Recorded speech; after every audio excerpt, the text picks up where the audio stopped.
നിലാവേ മായുമോ ദരാരരാരരാ, ദരാരാ തെന്നലാ തലോടും പാട്ടുമോ ദരരാരരാരരാ, തരരാര താരരാ, അറിയാതലിഞ്ഞു പോ. ചെണ്ട കൊട്ടുക എന്ന് പറയും, ചെണ്ട കൊട്ടുക എന്നാണ് പറയും. പക്ഷെ ചെണ്ട വായിക്കുന്ന കലാകാരനാണ് ചെണ്ട.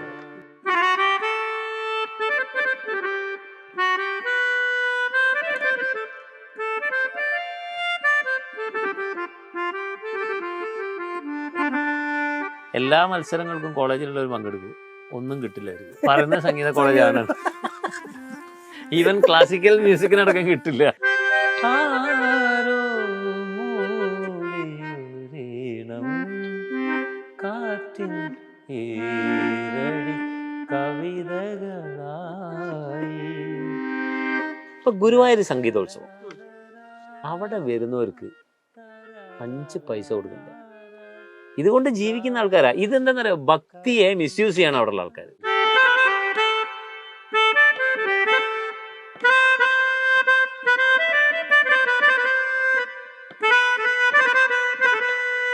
അരിജി സ്റ്റേജിൽ നിന്ന് ചിരിച്ചിരി ചീത്തയൊക്കെ പറയും. അരിജി പറയുന്ന സ്റ്റേജിൽ നിന്ന് ചീത്ത പറയുന്നത് നമുക്ക് പറയാൻ പറ്റില്ല. മലയാളത്തിൽ പക്ക തെറിയായിട്ടാ വരിക. അങ്ങനെയാ വിളിക്കുക, എന്നടാ അത്.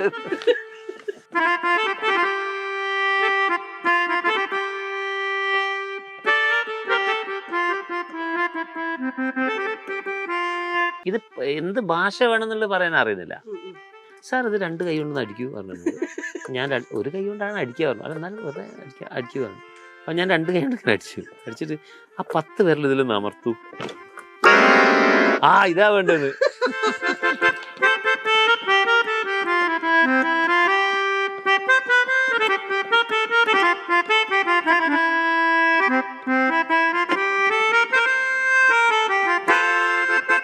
വാട്ട് എ സോങ് മാൻ, ഞാൻ പാടിക്കൊള്ളാന്നൊക്കെ പറഞ്ഞു എന്നോട് ഇങ്ങോട്ട്.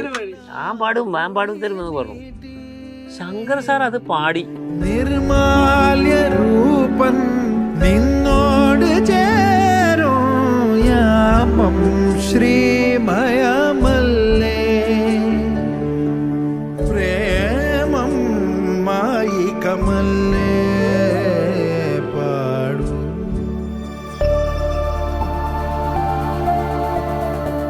ഫ്യൂഷന്റെ ഇപ്പൊ തൃകായ തന്നെ മട്ടന്നൂര് പറയാണ്ട് പോകാൻ പറ്റൂലല്ലോ.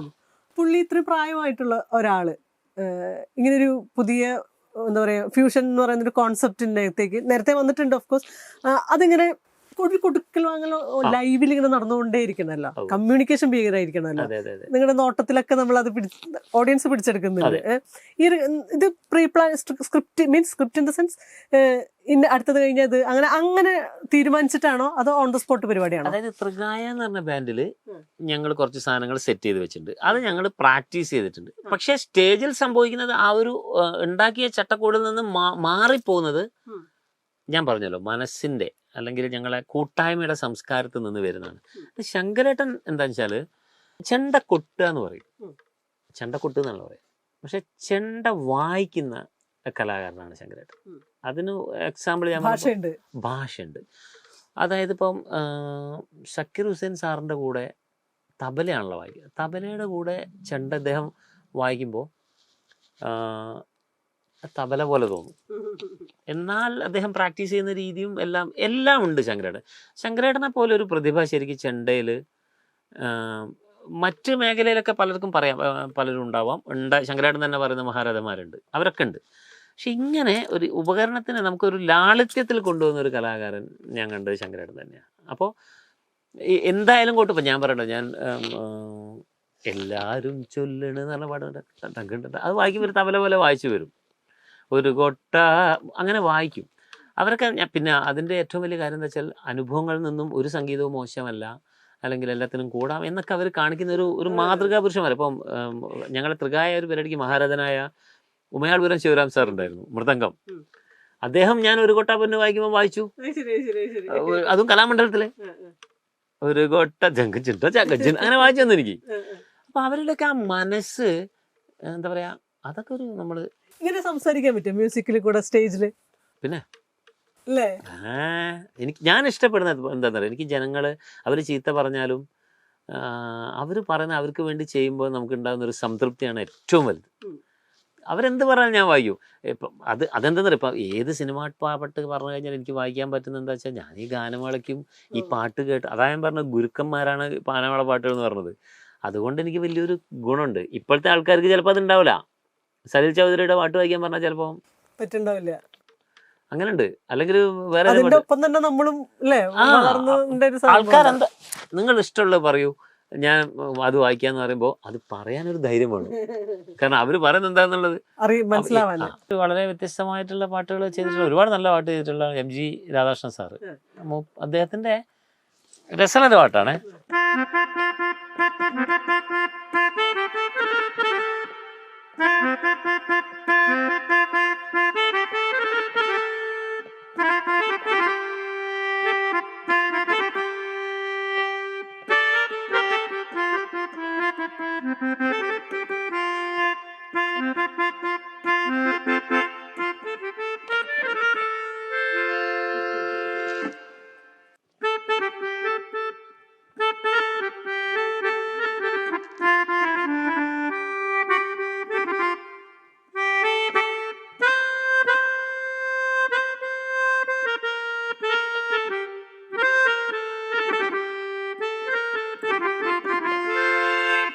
രവീന്ദ്രന്റെ രവീന്ദ്ര മാഷ പാട്ട് എനിക്കിഷ്ടപ്പെട്ട പാട്ട് രവീന്ദ്ര പാട്ട്.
ജെറി അമൽദേവ് ജെറിസാറിന്റെ പാട്ട്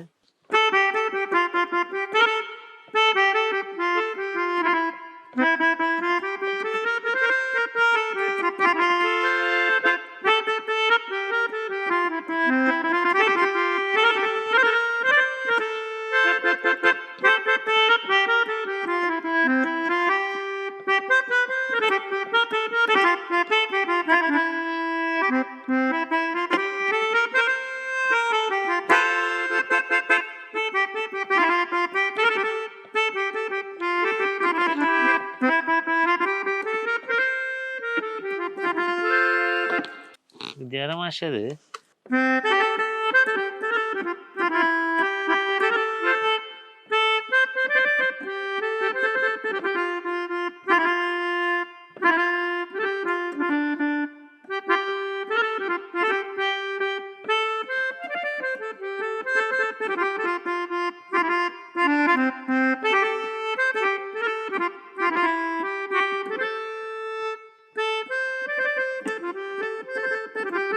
എനിക്ക് ഇഷ്ടപ്പെട്ട പാട്ടാ മാഷ, വിദ്യാര മാഷ. കുറെ പേർക്ക് ഞങ്ങൾ ഒരുമിച്ച് വായിച്ചിട്ടുണ്ട്.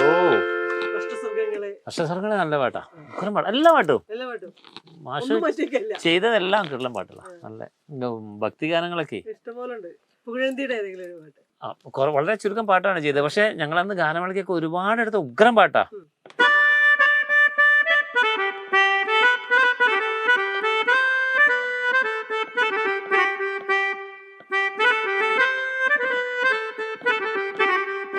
അനുപലവി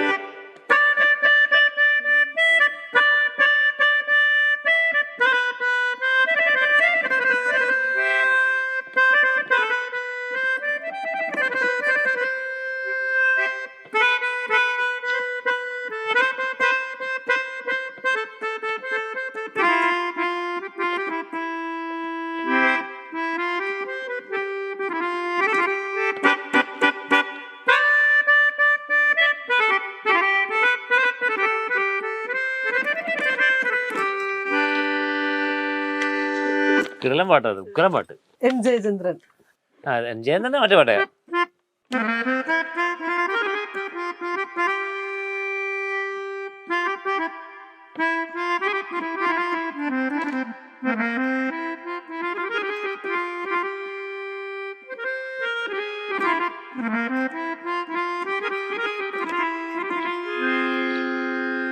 ഞാൻ വായിച്ചിട്ടുണ്ട് എം ജയചന്ദ്രൻജിയുടെ കുട്ടൻചേട്ടൻ്റെ ഈ പാട്ട്. എന്താണ്, സൈഗാൾ പാടുന്നു, വേറെ ഏതൊരു പടത്തിൽ കൂടെ വായിച്ചിട്ടുണ്ട്, റെക്കോർഡിങ് വായിച്ചിട്ടുണ്ട്. SP വെങ്കടേഷ് സാറിന്റെ പാട്ട് വേണമെങ്കിൽ മറ്റേ ഉണ്ടല്ലോ.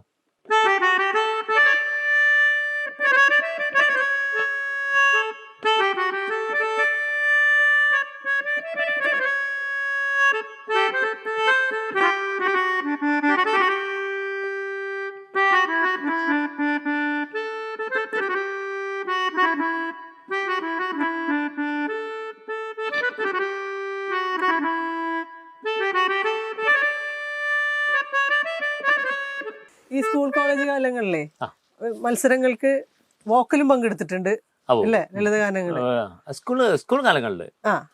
സ്കൂൾ കാലങ്ങളിൽ. പിന്നീട് ഞാനേ കോളേജിൽ ഒന്നും ഞങ്ങൾക്ക് മത്സരം ഉണ്ടായിരുന്നില്ല, ഡിപ്ലോമ പഠിക്കുമ്പോൾ.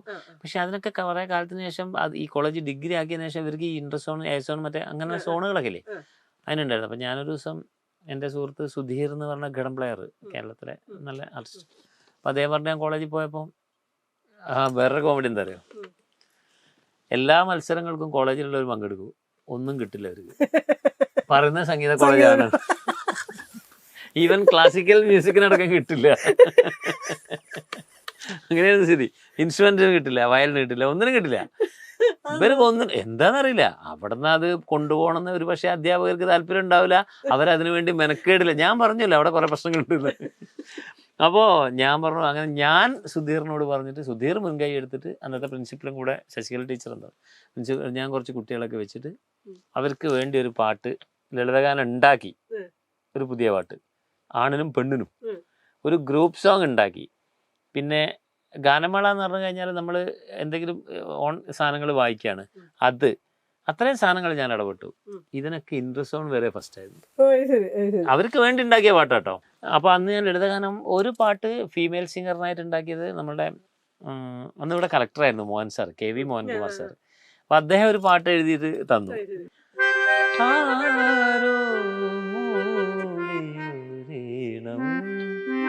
കാറ്റിൻ ഈരടി കവിതകളായി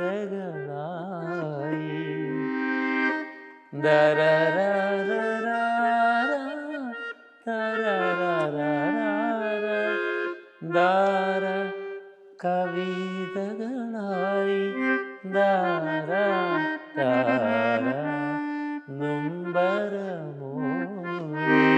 അതൊരു പാട്ട് ചെയ്ത് നിർത്തും. അതിന് ഇൻട്രസ്റ്റ് ആണ് ഫസ്റ്റ് കിട്ടി. അത് നാഷണൽ ലെവല് മത്സരിച്ചു, അവിടെയും പ്രൈസ് കിട്ടിയത്. അങ്ങനെ കുറെ പാട്ടുകൾ. പിന്നെ ഞാൻ എന്താ വെച്ചാൽ ആദ്യം പാടുമായിരുന്നു, ശരിക്കും പഠിച്ചത് പാട്ടാണ്. പക്ഷെ പാടാൻ ആ കുട്ടിക്കാലത്തുള്ള സമയത്ത് സ്കൂളിലൊക്കെ പാടി ലളിതഗാനത്തിലൊക്കെ കിട്ടും. കമ്പോസിങ് മാത്രമേ ഉള്ളൂ, പിന്നെ പാട്ടില്ല ശരിക്കും. കോളേജിൽ വന്നിട്ടും പഠിച്ചു എന്നുള്ളൂ, അത് എക്സാം ഒന്നും എഴുതിയിട്ടൊന്നുമില്ല. അപ്പോഴേക്ക് ഗാനമേളൊക്കെ ആയിട്ട് തിരിഞ്ഞു. അതൊരു മോശമാണ് കേട്ടോ. ഞാൻ അന്ന് എനിക്ക് ഭയങ്കരമായിട്ട് ഇഷ്ടപ്പെട്ട SP വെങ്കടേഷ് സാറിന്റെ ഒരു പാട്ടൊക്കെ ആയിരുന്നു അന്ന് പാടിയത്. ഞാൻ കോളേജിലൊക്കെ പാടിയത്. നിലാവേ മായുമോ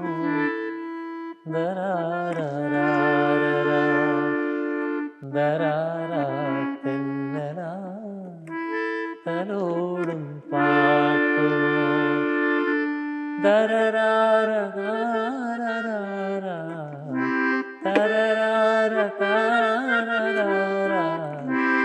അറിയാതറിഞ്ഞു പോ നിലാവേയുമോ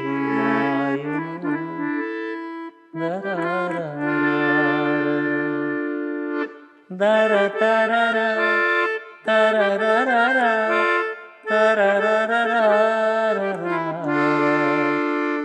തരരര നല്ല കമ്പോസിഷൻ അല്ലേ സാറിന്റെ, SP വെങ്കടേഷ് സാർ. അങ്ങനെ ഇടയ്ക്കൊക്കെ ഇങ്ങനെ പാടുന്നുള്ളൂ വല്ലപ്പോഴൊക്കെ. പിന്നീട് എത്ര ഓട്ടമൊന്നും മെയിൻറ്റെയിൻ ചെയ്യാതെ റേഞ്ചൊന്നുമില്ല. നിങ്ങൾ മുമ്പ് ഒരു ഇന്റർവ്യൂവിനകത്ത് പറഞ്ഞൊരു സംഗതി, ഇത്രയൊക്കെ പ്രോഗ്രാം ചെയ്തിട്ടുണ്ട്, ലൈവ് വായിച്ചിട്ടുണ്ട്, ഇതെല്ലാം ചെയ്തിട്ടുണ്ട്, പക്ഷേ യൂത്ത് ഫെസ്റ്റിവലിലെ ഗ്രൂപ്പ് ഡാൻസിന് ഒരു 10 മിനിറ്റ് വായിക്കാന്ന് പറഞ്ഞാൽ പണിയാണ് എന്ന് പറഞ്ഞിട്ടുണ്ട്. അതെന്താ സംഭവം? ഞാൻ എൻ്റെ ജീവിതത്തിൽ എപ്പോഴും പറയുന്ന ഒരു സാധനം, എനിക്ക് ടെൻഷൻ വേറെ എന്ത് വായിക്കുമ്പോൾ എനിക്ക് പ്രശ്നമില്ല, ഈ ഗ്രൂപ്പ് ഡാൻസേ ഒരു ബാലികേറ മല തന്നെയാണ്. അത് നൊട്ടേഷൻ എഴുതി വെച്ചാലുണ്ടല്ലോ, സ്റ്റേജിൽ ചിലപ്പോൾ ഉണ്ടല്ലോ ഏതെങ്കിലും ഒരുത്തൻ എന്തെങ്കിലും ഒരു താളം വിട്ടുപോകും. കാരണം എന്താ അറിയോ, ഇത് നമ്മൾ തുടങ്ങി എങ്ങനെയാ വെച്ചാലേ ഒരു കോഡ് തുടങ്ങും, പിന്നെ എല്ലാ താളും ഒരുമിച്ച് വരും. ഇത് എവിടെങ്കിലും ഒരു കഷ്ടപ്പെട്ട പ്രശ്നം എന്താ അറിയോ, നമ്മൾ നിൽക്കുന്നല്ല, ഈ പിള്ളേർ അവിടെ നിൽക്കുന്നേ. അങ്ങനെ എത്ര ചീത്ത കേട്ടിട്ടുണ്ട് എന്നറിയാം. എനിക്ക് എന്നോട് ബിറ്റൊക്കെ തെറ്റി, നിങ്ങൾ എന്റെ കുട്ടിയുടെ ജീവൻ നശിപ്പിച്ചു എന്നൊക്കെ പറഞ്ഞിട്ട് കഴുത്തിലൊക്കെ പിടിച്ചിട്ടുണ്ട്. സാർ ഒന്നും പറയാൻ പറ്റില്ല.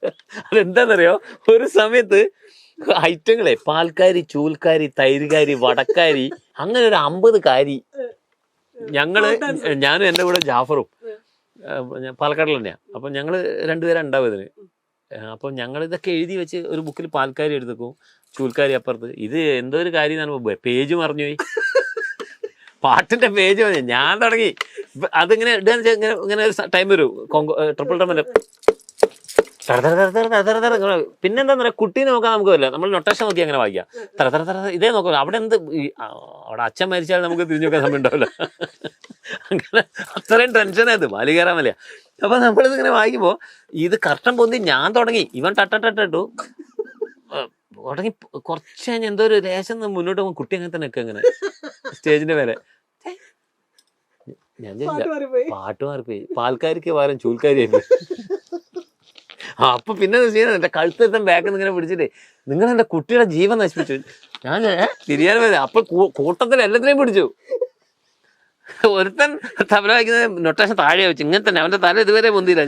ഞങ്ങളെ കഴുത്ത് പിടിക്കുമ്പോ ഒക്കെ അവൻ അങ്ങനെ തന്നെയാ.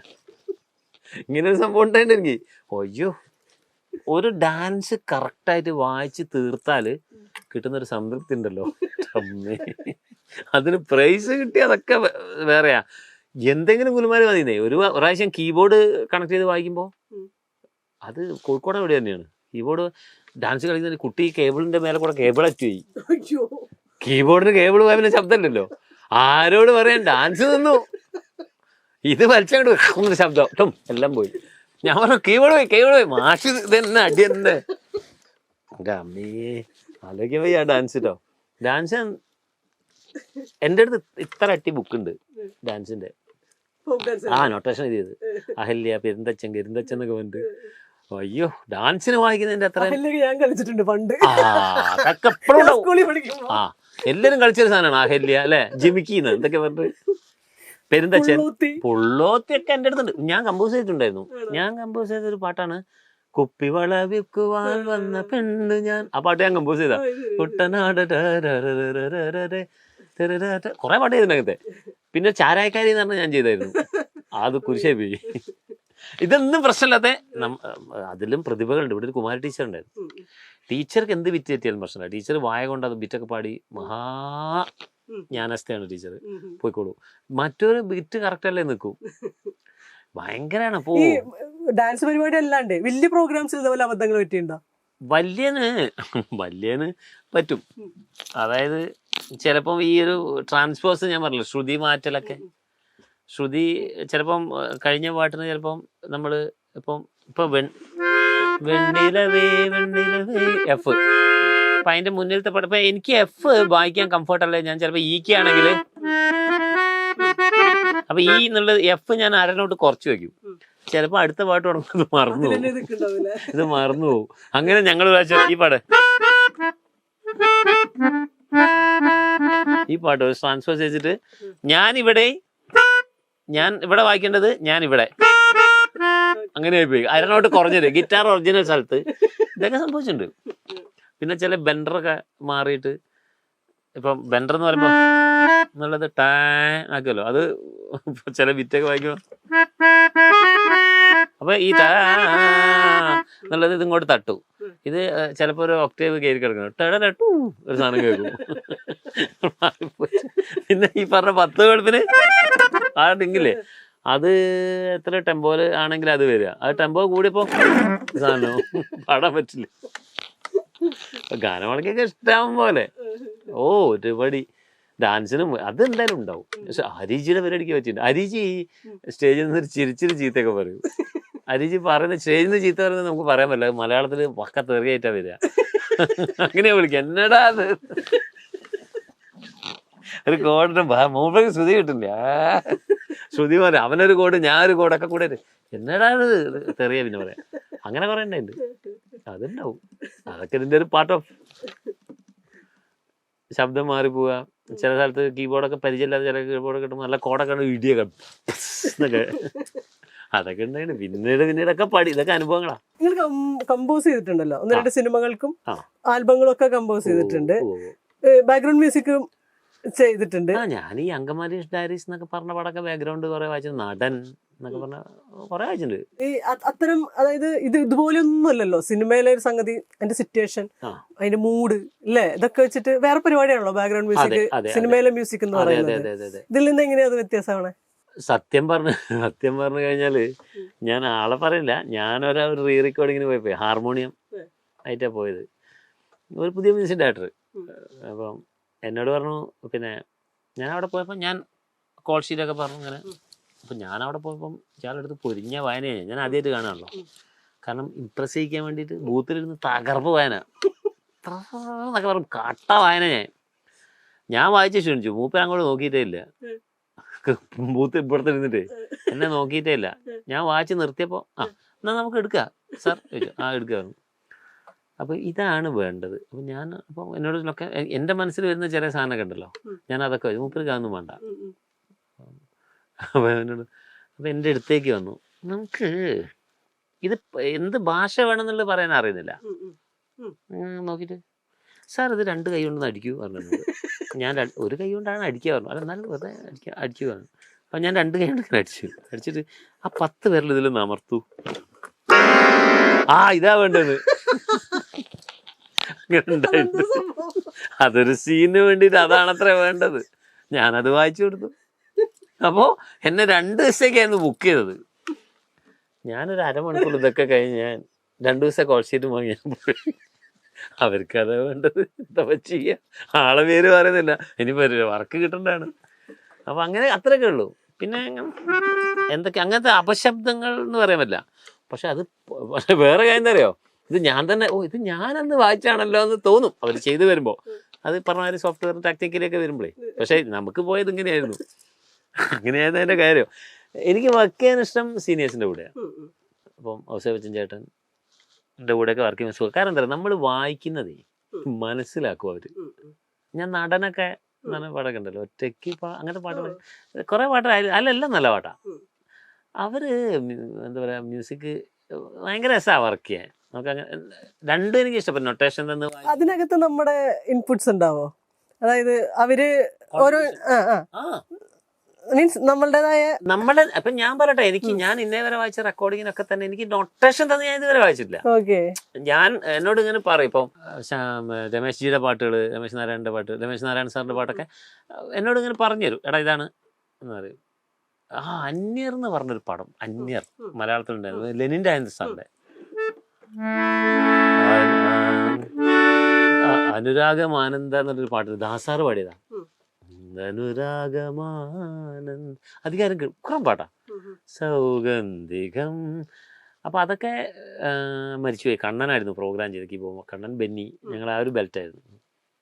ഞാൻ അതൊന്നും മൂപ്പര് അറിഞ്ഞിട്ടല്ല, ഞാനങ്ങ് വായിച്ചതാണ്. പക്ഷെ പിന്നീട് എനിക്ക് കേൾക്കുമ്പോൾ തന്നെ സന്തോഷം തോന്നിയിട്ടുള്ളൊരു പാട്ടാണ്. അവരുടെ കൂടെയൊക്കെ മ്യൂസീഷ്യൻസ് ആണല്ലോ, അപ്പം നമുക്ക് വർക്ക് ചെയ്യാൻ സുഖം. നൊട്ടേഷൻ തന്നെ വായിക്കുന്നതും രസമാണ്, അവർ പറഞ്ഞെന്ന് വായിക്കാനും നമുക്ക് ഇഷ്ടം തന്നെയാണ്. പക്ഷെ അത് അങ്ങനെ എനിക്ക് ഒരുപാട് ആൾക്കാർക്ക് വായിക്കാൻ പറ്റിയില്ലല്ലോ എന്നുള്ളൊരു വിഷമമുണ്ട്. എൻ്റെ ഒരു ആഗ്രഹം രാജേഷ് സാറിനൊരു പാട്ട് വായിക്കണം എന്തായാലും. അതൊരു ഉണ്ടാവും. കണ്ടിട്ടുണ്ട് സാറിനെ, പോയിട്ടുണ്ട്, കാലിൽ തൊടുന്നുണ്ടല്ലോ എന്ന് നോക്കാൻ സമയമില്ലാത്തപ്പോ പോയി തൊട്ടത്. അത് നോക്കിയിട്ടൊന്നുമില്ല, ഞാൻ കാലിൽ തൊട്ട് പോയി. സാറൊക്കെ വേറെ. റഹ്മാൻ സാറ്, ശ്രീനി സാറ് പറഞ്ഞൊരു വർക്കിന് എന്നെ ഇങ്ങനെ ഒരു ഫോൺ ചെയ്തിട്ടുണ്ടായിരുന്നു എന്നെ.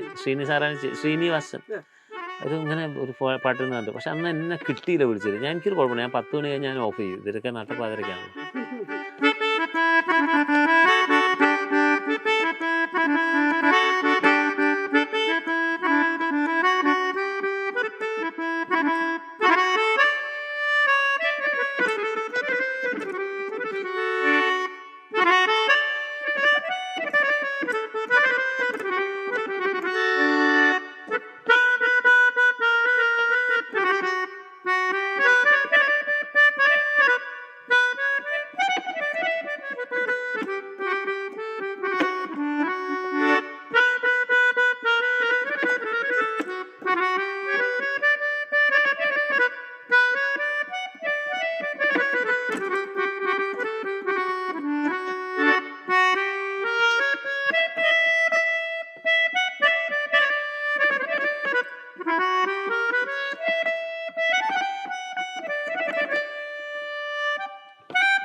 ഈ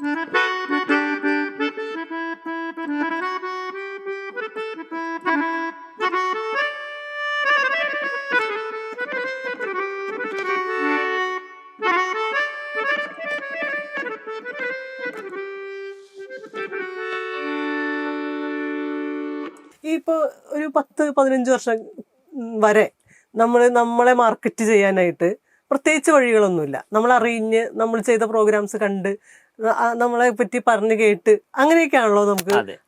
ഇപ്പോ ഇപ്പോഴത്തെ തലമുറയെ സംബന്ധിച്ചിടത്തോളം സെൽഫ് മാർക്കറ്റിംഗ് അവർക്ക് അവരെ പ്രൊഡ്യൂസ് ചെയ്യാൻ പറ്റും സമൂഹത്തിന് മുന്നിൽ. ഇനിയിപ്പോൾ ആരും വിളിച്ചിട്ടില്ലെങ്കിലും അവനവന് തന്നെ പെർഫോം ചെയ്തിട്ടാലും ഓഡിയൻസ് ഉണ്ടാവുകയും പണം കിട്ടില്ല എന്നുള്ളത് വേറെ വിഷയം.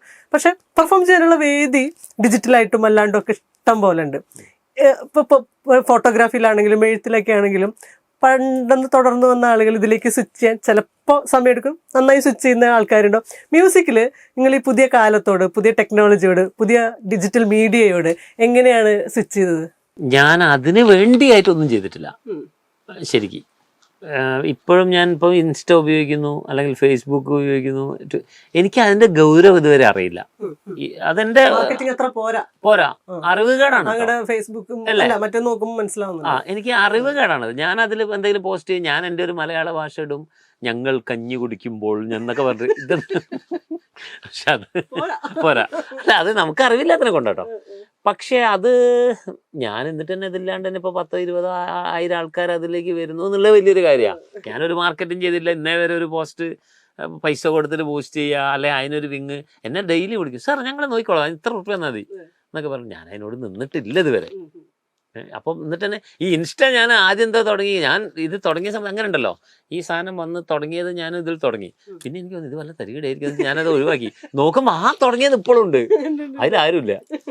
ഇതിൻ്റെയൊക്കെ ഒരു നമ്മളെ അറിവുകേടാണ്. നമുക്ക് അതിനോടൊന്നുള്ള ഒരു അറിവില്ലാണ്ടാണ് നമ്മൾ തോന്നുന്നത് ഈ ഫേസ്ബുക്കിൽ ഇടും, ഇൻസ്റ്റയാണ്. എന്നോട് പിന്നെ പലരും പറയും, ഇപ്പം ഇടയ്ക്ക് ഓരോ പോസ്റ്റുകളൊക്കെ ഇങ്ങനെ ഇടുന്നുണ്ട്. അപ്പം ഞാനത് നോക്കിയിട്ടുണ്ട്. നമ്മളെ തൃശ്ശൂർ ആ പ്രോഗ്രാം വായിച്ചത് എത്രയോ ആൾക്കാരാണ് കണ്ടത്. ആ സാധനം ഏതൊരു പാട്ട്, ഒരു പുഷ്പം വായിച്ചതോ, അതൊക്കെ ഒരുപാട് പേര് കണ്ട് എന്നെ ഇങ്ങോട്ട് വിളിക്കും. എന്നിട്ട് ഒരു ചാനലിൽ തന്നെ വിളിച്ചു, സാർ ഞങ്ങൾ ഈ വൈറലായ ആൾക്കാരൊക്കെ ഇങ്ങനെ പ്രോഗ്രാമിന് ഗസ്റ്റായിട്ട് വിളിക്കുന്നത്. അപ്പൊ ഞാൻ വൈറലായോ? അതാണ് അതെനിക്ക് മനസ്സിലാത്തതാ. അങ്ങനത്തെ ഒരു കൺസെപ്റ്റ് ഉണ്ട്. അപ്പൊ അതിലൊന്നും അതിഥിയായിരുന്നു. ഞാൻ പറഞ്ഞു എനിക്ക് അങ്ങനെ ഞാൻ വൈറലായ ഞാൻ അറിഞ്ഞില്ല. പറഞ്ഞു സത്യമായിട്ടായിരുന്നു, എനിക്ക് എൻ്റെ ഇത് അറിഞ്ഞില്ല. അപ്പം ഞാൻ പറഞ്ഞു അങ്ങനെ ഒരു ഇതായിട്ട് വായിക്കേണ്ട ഒരു പ്രായമല്ല. പിന്നെ അങ്ങനെ എന്നോട് ഒരുപാട് ഷോസിന് വിളിച്ചു. ശരിക്കും എൻ്റെ അറിവുകേടാണ് അതൊക്കെ. എക്കത്തിനും പോകണം തോന്നുന്നു. ഇപ്പം എല്ലാവരും കാണാനും കാര്യം ഇതൊക്കെയാണ് തോന്നുന്നു ജീവിതത്തിൻ്റെ ഒരു രീതി. എനിക്ക് എന്തുകൊണ്ടോ എൻ്റെ എന്താ പറയുക, ഞാൻ ഈ കൂടുന്ന ഇപ്പം എനിക്കപ്പം ഇങ്ങനെ ഒരു ഒരു എന്താ പറയുക, എനിക്കപ്പം മാൻഡലിൻ ശ്രീനിവാസൻ സാറൊക്കെ ഓർമ്മ വരും. അവരുടെ കൂടെയൊക്കെ ഞാൻ വായിച്ചല്ലോ എന്നുള്ളൊരു അഹംഭാവമില്ലേ. അത് വരുമ്പോൾ ഇനിയിപ്പോൾ ഇങ്ങനത്തെ ഒരു പരിപാടിക്ക് ഇത് മോശമായിട്ടല്ല, എനിക്ക് എന്തോ, പക്ഷെ അതെനിക്ക് ദോഷമാണ് ചെയ്യുന്നതായിരിക്കാം. പക്ഷെ ആ ദോഷം കൊണ്ട് ഞാൻ സന്തോഷിക്കാൻ പോകും. അപ്പൊ കുഴപ്പമില്ല. തത്വ ഇൻസ്റ്റിറ്റ്യൂട്ട് ഉണ്ട്, മ്യൂസിക്കൽ സൊല്യൂഷൻസ് എന്നാണ് പേര്. അതെ. എന്താണ് അതിന്റെ ഒരു കൺസെപ്റ്റ് ഇവിടെ തുടങ്ങാൻ കാരണം? അത് ഞാൻ സത്യം പറഞ്ഞു കഴിഞ്ഞാൽ ഞാൻ വളരെ കാലം മുന്നേ ഇങ്ങനെ ഓടി നടക്കുന്നതിന് ഒരു സ്ഥലം ഇവിടെ എടുത്തിട്ടായിരുന്നു. ഇത് ടൗണിൽ തന്നെയുള്ള ഒരു സ്ഥലമാണ്. പിന്നെ എന്നെ സംബന്ധിച്ച് ഒരു ഡ്രീം ആയിരുന്നു. പണ്ടത്തെ കാലത്തൊക്കെ നമ്മളൊരു സ്റ്റുഡിയോയിൽ പോയി വായിക്കുമ്പോൾ അതിൻ്റെ ഒരു ഗൗരവവും പണ്ടത്തെ കേട്ടോ ഒരു ഗൗരവം. അപ്പം ഞാൻ എന്താ പറയുക, അക്കസ്റ്റിക്കായിട്ട് ലൈവ് തന്നെ എടുക്കുന്ന സമയത്ത് ട്രാക്കൊക്കെ ഉള്ള സമയത്ത് ഒറ്റയടിക്ക് വായിച്ചു പോകുന്ന സമയത്തൊക്കെ എടുത്ത് ഗ്രൂപ്പായിട്ട് അങ്ങനെ വർക്ക് ചെയ്തിട്ടുള്ളൊരു കലാകാരനാണ് കുറച്ചെങ്കിലും. അപ്പോൾ അതിന് മുന്നേ ഇത് വർക്ക് ചെയ്തിട്ടുള്ള ആൾക്കാരൊക്കെ പ്രണമിക്കുന്നുണ്ട്. അത് വേറെ കാര്യം, അതൊരു മഹാ അത്ഭുതം തന്നെ. ഇപ്പോൾ ചില ഓൾ ഇന്ത്യ റേഡിയോ സ്റ്റേഷനിലൊക്കെ നടക്കുന്നുണ്ട് ഈ ലൈവ്. അപ്പം അങ്ങനെ വായിക്കുന്നൊരു അപ്പോൾ അങ്ങനെ പോകുമ്പോൾ സ്റ്റുഡിയോ ഒരു അത്ഭുതമായിരുന്നു. അപ്പോൾ കൊച്ചുനാൾ മുതലേ ഉള്ളൊരു സ്വപ്നമാണ് ശരിക്കും ഒരു സ്റ്റുഡിയോ തുടങ്ങുക. നഷ്ടമാണ്, അത് വേറൊരു കാര്യം ഇപ്പോഴത്തെ. അപ്പോൾ അങ്ങനെ പിന്നെ കുറച്ച് കുട്ടികൾക്ക് എന്തെങ്കിലുമൊക്കെ പറഞ്ഞു കൊടുക്കുന്ന ഒരു സ്ഥാപനം എൻ്റെ ഒരു മനസ്സമാധാനത്തിന് ഞാൻ തുടങ്ങിയിട്ടുള്ളൊരു സ്ഥാപനമാണ്. നന്നായിട്ട് പോകുന്നു. കുറേ നല്ല കുട്ടികൾ എനിക്ക് കിട്ടിയിട്ടുണ്ട്, അവരുടെ രക്ഷിതാക്കൾ. എനിക്കങ്ങനെ ഞാൻ പറഞ്ഞല്ലോ, എനിക്കങ്ങനെ വലിയൊരു കീബോർഡ് മാത്രം, കീബോർഡ്സ് ഉണ്ട്, വോക്കലുണ്ട്. എൻ്റെ മകളിപ്പോൾ നവരാത്രിക്ക് നമുക്ക് അവൾ ഹിന്ദുസ്ഥാനി പഠിക്കുന്നത് പുറത്താ, വേദ. എനിക്കിഷ്ടപ്പെട്ട സിംഗറാണ്. മറ്റുള്ളവർക്ക് ഇഷ്ടപ്പെടുന്നു എന്നുള്ളത് മറ്റൊരു കാര്യം. എൻ്റെ ഇഷ്ടപ്പെട്ട സിംഗറാണ്. അവൾക്കും ഈ പറഞ്ഞതുപോലെ അങ്ങനെ ഒരു മത്സര ബുദ്ധിയും അല്ലെ പോണം, അങ്ങനെ എൻ്റെ അതേ സൂക്കേട് അവൾക്കും ഉണ്ട്. അങ്ങനെ ഒരു പ്രശ്നമുണ്ട്. അതൊക്കെ നമ്മളുടെ ഒരു വിവരമില്ലായ്മ എന്ന് പറയാം. സത്യത്തിൽ അങ്ങനെയല്ല. നമ്മൾ തന്നെ പോണം ഞാൻ വലുതാണെന്ന് പറഞ്ഞിട്ട്. അതാണല്ലോ ഇപ്പോഴത്തെ ഒരു കാലഘട്ടം. ഞാൻ വലുതാണെന്ന് ഞാൻ തന്നെ പറഞ്ഞാലേ പരിപാടി ഉള്ളൂ എന്ന് പറയുന്നൊരു ഘട്ടമാണ്. എനിക്കെന്തോ അതിനോടൊന്നും വലിയ ഒരുപാട് താല്പര്യമില്ല, മോൾക്കും ഇല്ല. പിന്നെ അതുപോലെ തന്നെ എൻ്റെ ഭാര്യ, അവരും സിംഗറാണ് അല്ലേ? അയ്യോ അവള് ജിത, അരിജി, ശങ്കർജി, പിന്നെ ഇനി അവളും പാടാത്ത ഇതില്ല. ഞങ്ങൾ രണ്ടാളും എന്താ സംഗതി വെച്ചാൽ ജീവിക്കാൻ വേണ്ടിയിട്ട് ഇതിലേക്ക് വന്നു പോയതാ.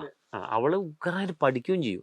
സത്യം പറഞ്ഞു കഴിഞ്ഞാൽ ഞാൻ അവളെ കല്യാണം കഴിച്ചില്ല അല്ലെങ്കിൽ അവള് നല്ല രീതിയിൽ ഏതൊരു ഒരു പോസ്റ്റിലെത്തിയിട്ടുണ്ടായിരുന്നു. നല്ല രീതിയിൽ പഠിക്കുന്ന നല്ല വിദ്യാഭ്യാസമുള്ള ഒരു കുട്ടിയായിട്ടുണ്ടാവും. കാരണം അങ്ങനത്തെ ഒരു ഫാമിലി നല്ല ആൾ. ഇപ്പം മോളും അതെ കമ്പനി സെക്രട്ടറി ചെയ്യുന്നു. പിന്നെ അവൾക്കും ഈ പാട്ടിൻ്റെ ഒരു കാലം പോകുമ്പോഴൊക്കെ എന്താ പറയുക, ഇവൾക്കും അറിയില്ല മാർക്കറ്റിങ്ങും അങ്ങനെ വേറെ ആൾ വേണം, അതിന് കുറേ പൈസ വേണം. നമ്മളൊക്കെ ഇങ്ങനെ ജീവിച്ചു പോകുന്ന സാധാരണ എന്നുള്ള രീതിയിൽ ഉള്ളതിനെ കൊണ്ട് സുഖകരം. ഈ മ്യൂസിക് കൊണ്ടേ നിങ്ങളുടെ കാര്യം മാത്രമല്ല കേട്ടോ ചോദിക്കുന്നത്, നമ്മുടെ ചുറ്റുമുള്ള ആളുകളിലൊക്കെ മ്യൂസിക് കൊണ്ട് ജീവിക്കാൻ എല്ലാവർക്കും പറ്റുന്നുണ്ടോ? ഇല്ല തോന്നുന്നു എനിക്ക്. പക്ഷെ മ്യൂസിക് പട്ടിണി കിടത്തിയായിട്ടും എനിക്കൊരു അറിവില്ല കേട്ടോ.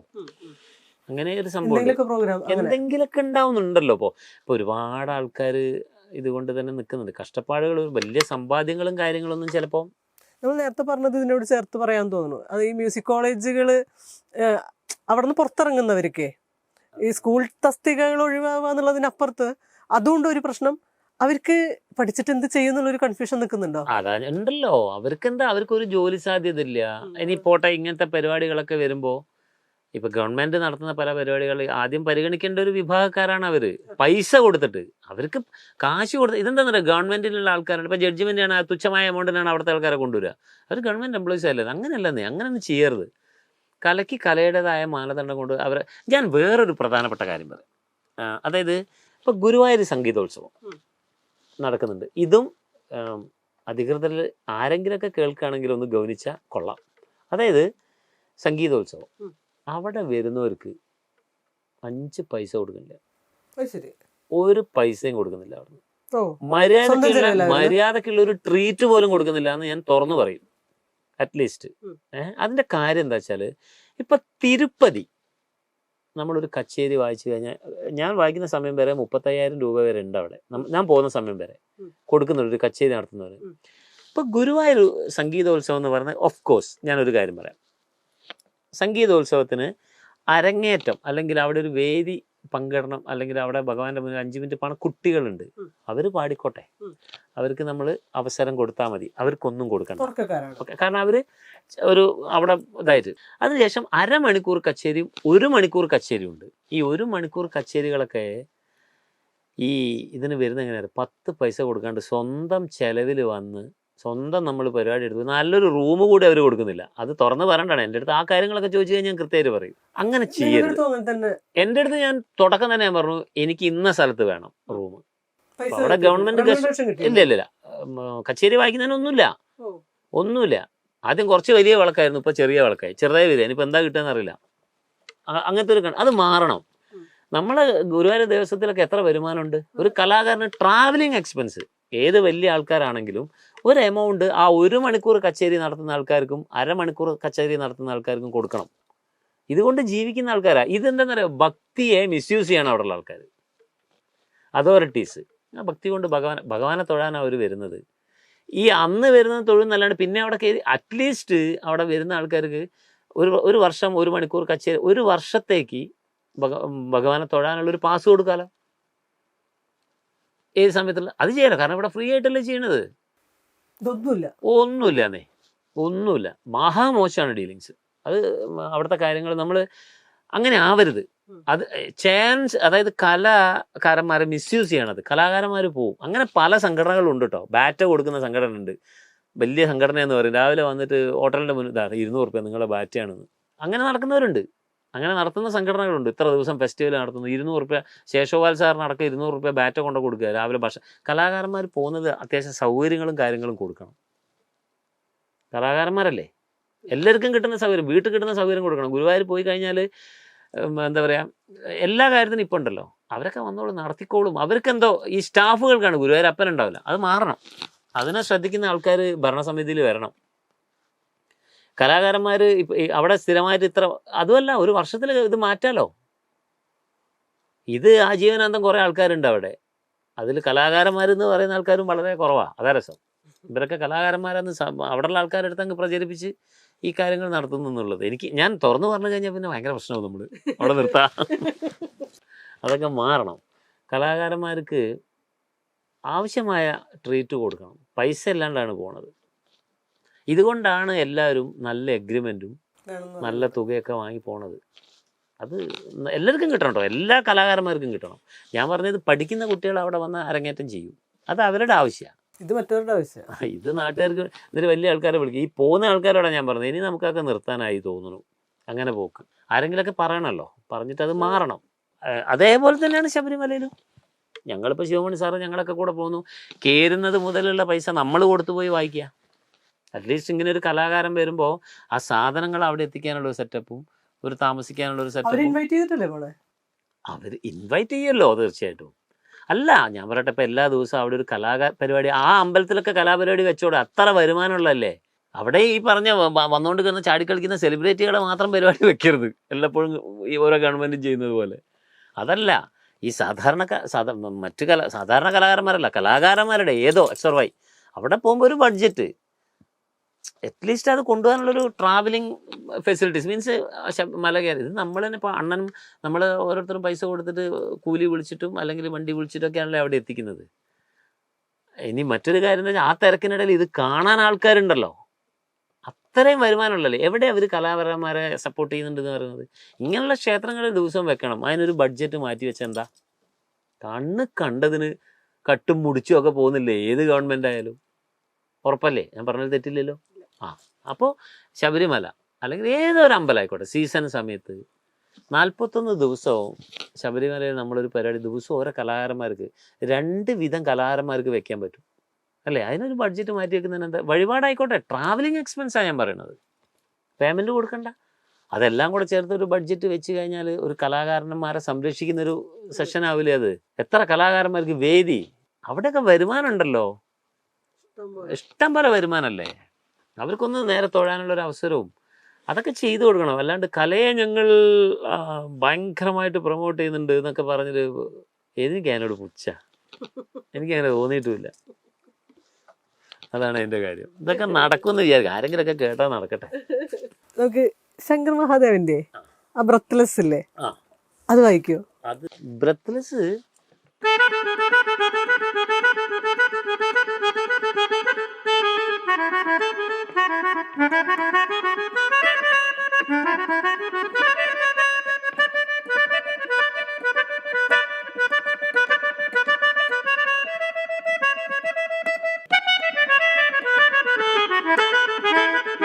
വല്ലാത്തൊരു പാട്ടാണ്. ഇത് മാത്രമേ വായിച്ചുള്ളൂ. ശങ്കർ സാർ അത് സ്റ്റേജിൽ അതിൻ്റെ 4ാം കാലം പാടും. ശങ്കർ സാർ എനിക്കൊരു ഭാഗ്യം, ഞാൻ ഈയിടെ ഒരു പാട്ട് ചെയ്തു. നമ്മൾ BK ഹരിനാരായണൻ, എൻ്റെ പ്രിയ സുഹൃത്ത് എഴുത്ത് ഇവിടെ വരിക, ഭയങ്കര സ്നേഹമുള്ള. അപ്പോൾ ഹരിനാരായണൻ ഹരി വന്നിട്ട് ഞങ്ങളിങ്ങനെ സംസാരിക്കുക, കുറച്ചൊരു ഗ്രൂപ്പ് നമ്മളെ സുഹൃത്തുക്കളായിരുന്നു. അപ്പോൾ അങ്ങനെ ഓരോന്ന് വായിക്കുമ്പോൾ ഞാനിങ്ങനെ കൂട്ടിൽ നിന്നും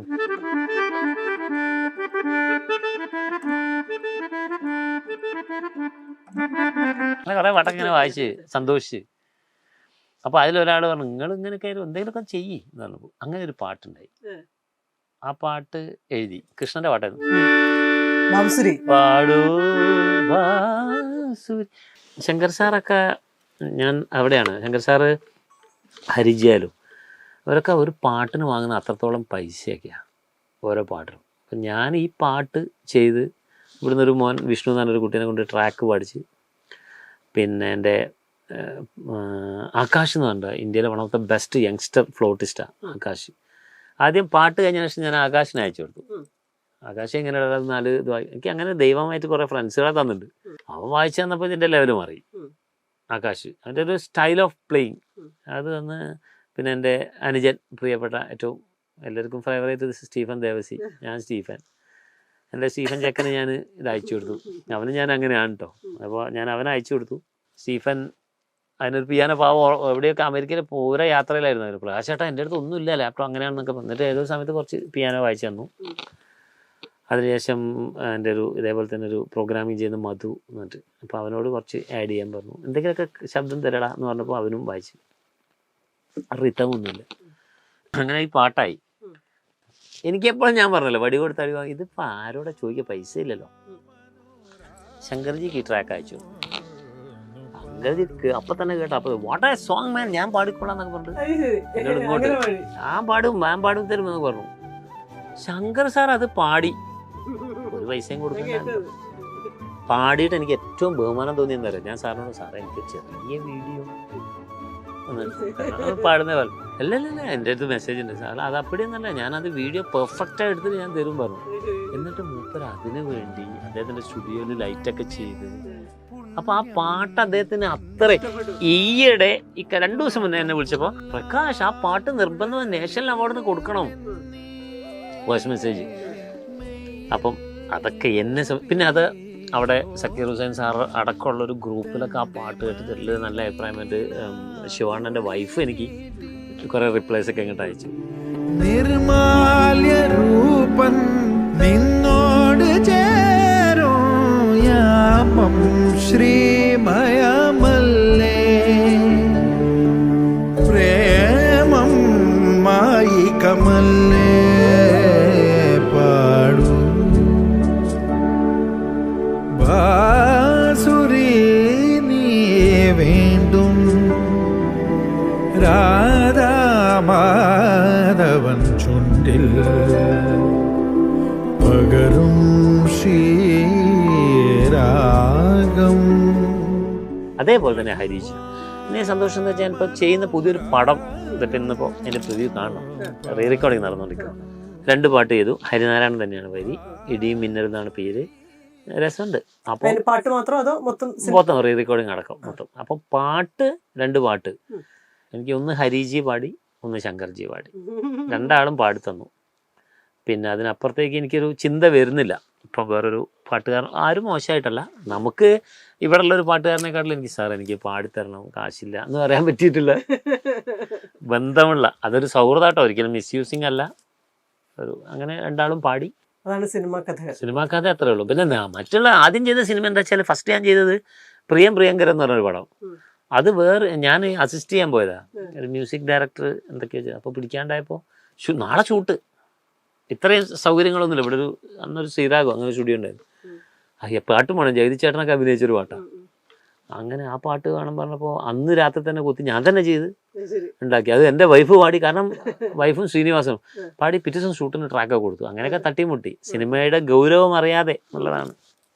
പിന്നെ ചെയ്ത സ്കെച്ച് എന്ന് പറഞ്ഞൊരു പടം. അത് ഇപ്പോഴത്തെ ഒരു ഭയങ്കര തിരക്കുള്ളൊരു നടൻ ഷൈജു കുറുപ്പ് എന്നാണ്. അയാൾ അഭിനയിച്ചൊരു പടമായിരുന്നു. പുതിയ സിനിമയല്ല ഞാൻ ചോദിക്കണേ, അല്ലാത്ത കോമ്പോസിഷൻസ് ആലോചനയിൽ അതുണ്ട്. കാരണം ഞാനിപ്പോൾ ഒരു 9 അക്ഷരത്തിൽ നവം എന്ന് പറഞ്ഞൊരു യൂട്യൂബിലുണ്ട്. അത് നവം എന്ന് പറഞ്ഞൊരു സാധനം ചെയ്തു. ചെണ്ട, തിമില, മദ്ദളം, എലത്താളം, ഗിറ്റാർസ്, ശിവമണിയണ്ണൻ, മോള് വോക്കല്. നല്ല റെസ്പോൺസ് ആയിരുന്നു. ഞാൻ മ്യൂസിക്കിന് എൻ്റെ ഒരു സമാധാനം ഞാൻ പറഞ്ഞല്ലോ ഈ വൈറൽ എനിക്ക് അതെന്താണെങ്കിലും മനസ്സിലായിട്ടില്ല എന്ന് തന്നെ പറയാം. അപ്പം മ്യൂസിക്കിന് നല്ലതാ. ഇനിയിപ്പം അത് നല്ല റെസ്പോൺസ് ആയിരുന്നു. പിന്നെ ഇപ്പോൾ ഞാനൊരു 13 അക്ഷരത്തിലൊരു സാധനം ചെയ്തുകൊണ്ടിരിക്കുക. ശരത്തേട്ടൻ പാടിക്കൊണ്ടിരിക്കുക. അതിൽ നമ്മളെ സ്റ്റീഫൻ്റെ സാമിൻ്റെ മോനുണ്ട്, അവനാണ് ഡ്രം വായിച്ചേക്കുന്നത്. പിന്നെ സുമേഷ് പരമേശ്വരൻ ഗിറ്റാർ ഞങ്ങൾ ചെയ്ത് വെച്ചിട്ടുണ്ട്. ഇപ്പോൾ വോക്കൽ എടുത്തുകൊണ്ടിരിക്കുക. അത് കഴിഞ്ഞിട്ട് അത് എൻ്റെ ഒരു സംതൃപ്തി. സ്റ്റേജ് പ്രോഗ്രാംസ് അങ്ങനെ തുടരുന്നില്ലേ? ഉണ്ട്. പിന്നെ അത് മെയിൻ അല്ലേ. അതിപ്പം നാളെയായാലും മറ്റന്നാളൊക്കെ ഉണ്ടായിക്കോളൂ. എല്ലാം നമ്മളെ കൂടെ ലൈറ്റുകൾ പുലികൾ അതിനെ കൊണ്ട്. മ്യൂസിക് നിങ്ങൾക്ക് എന്താണ്? ജീവൻ, അന്നം, കഞ്ഞി, അത് തന്നെയല്ലേ. വേറെന്താ? മ്യൂസിക്കാണ് എൻ്റെ എല്ലാം. ഞാൻ മാത്രമല്ല എൻ്റെ കുടുംബത്തിനും ജീതയ്ക്കായാലും വേദയ്ക്കായാലും. ഞങ്ങൾ വീട്ടിൽ എന്തെങ്കിലുമൊക്കെ കേൾക്കുക എന്ന് പറഞ്ഞു കഴിഞ്ഞാൽ ഓരോ മൂഡിനനുസരിച്ചിട്ട് ഓരോ സാധനം കേൾക്കും. അങ്ങനെ 3 പേരേ ഉള്ളൂ ഇപ്പോൾ എൻ്റെ വീട്ടിൽ. നമ്മളതുകൊണ്ട് സംതൃപ്തരാണ്. നമ്മൾ ഹാപ്പിയാണ്. ഹാപ്പി ആയിട്ടൊരു പാട്ട് വെച്ചിട്ട് നമുക്ക് ഹാപ്പി പാട്ടല്ലേ. ഓരോരുത്തരുടെ പേര് പറഞ്ഞോളൂ. ദീപക്.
ബിജിപാലിന്റെ